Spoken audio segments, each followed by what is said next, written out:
नमस्कार दोस्तों, मैं हूं शैलेंद्र। स्वागत है आपका मेरे YouTube चैनल पर। आज की कहानी का शीर्षक है आज ही क्यों नहीं।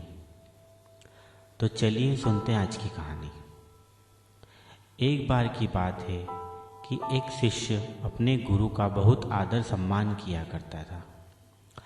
गुरु भी अपने इस शिष्य से बहुत स्नेह करते थे, लेकिन वह शिष्य अपने अध्ययन के प्रति आलसी और स्वभाव से दीर्घसूत्री था। सदा स्वाध्याय से दूर भागने की कोशिश करता तथा आज के काम को कल के लिए छोड़ दिया करता था। अब गुरुजी कुछ चिंतित रहने लगे कि कहीं उनका यह शिष्य जीवन संग्राम में पराजित न हो जाए। आलस्य में व्यक्ति को अकर्मण्य बनाने की पूरी सामर्थ्य होती है। ऐसा व्यक्ति बिना परिश्रम के ही फलोपभोग की कामना करता है।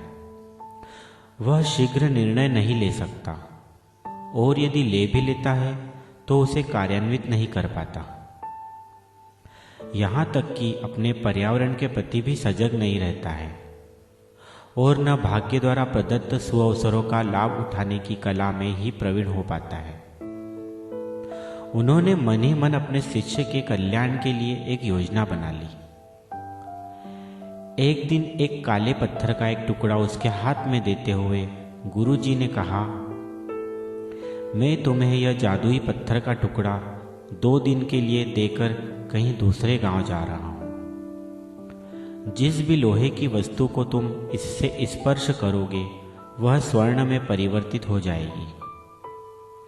पर याद रहे कि दूसरे दिन सूर्यास्त के पश्चात मैं इसे तुमसे वापस ले लूंगा। शिष्य इस सुअवसर को पाकर बड़ा प्रसन्न हुआ, लेकिन आलसी होने के कारण उसने अपना पहला दिन यह कल्पना करते करते बिता दिया कि जब उसके पास बहुत सारा स्वर्ण होगा तब वह कितना प्रसन्न, सुखी, समृद्ध और संतुष्ट रहेगा।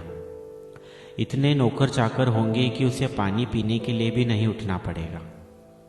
फिर दूसरे दिन जब वह प्रातःकाल जागा, उसे अच्छी तरह से स्मरण था कि आज स्वर्ण पाने का दूसरा और अंतिम दिन है। उसने मन में पक्का विचार किया कि आज वह गुरुजी द्वारा दिए गए काले पत्थर का लाभ जरूर उठाएगा। उसने निश्चय किया कि वो बाजार से लोहे के बड़े बड़े सामान खरीद कर लाएगा और उन्हें स्वर्ण में परिवर्तित कर देगा। दिन बीतता गया, पर वह इसी सोच में बैठा रहा कि अभी तो बहुत समय है, कभी भी बाजार जाकर सामान लेता आएगा। उसने सोचा कि अब तो दोपहर का भोजन करने के पश्चात ही सामान लेने निकलूंगा। पर भोजन करने के बाद उसे विश्राम करने की आदत थी और उसने बजाय उठ के मेहनत करने के थोड़ी देर आराम करना उचित समझा। पर आलस्य से परिपूर्ण उसका शरीर नींद की गहराइयों में खो गया और जब वो उठा तो सूर्यास्त होने को था। अब वह जल्दी जल्दी बाजार की तरफ भागने लगा, पर रास्ते में ही उसे गुरुजी मिल गए। उनको देखते ही वह उनके चरणों पर गिरकर उस जादुई पत्थर को एक और दिन अपने पास रखने के लिए याचना करने लगा, लेकिन गुरुजी नहीं माने और उस शिष्य का धनी होने का सपना चूर चूर हो गया। पर इस घटना की वजह से शिष्य को एक बहुत बड़ी सीख मिल गई। उसे अपने आलस्य पर पछतावा होने लगा। वह समझ गया कि आलस्य उसके जीवन के लिए एक अभिशाप है और उसने प्रण किया कि अब वो कभी भी काम से जी नहीं चुराएगा और एक कर्मठ, सजग और सक्रिय व्यक्ति बनकर दिखाएगा।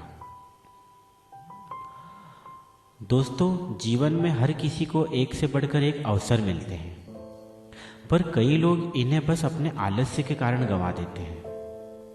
इसलिए मैं यही कहना चाहता हूँ कि यदि आप सफल, सुखी, भाग्यशाली, धनी अथवा महान बनना चाहते हैं तो आलस्य और दीर्घसूत्रता को त्याग कर अपने अंदर विवेक, कष्ट साध्य श्रम और सतत जागरूकता जैसे गुणों को विकसित कीजिए।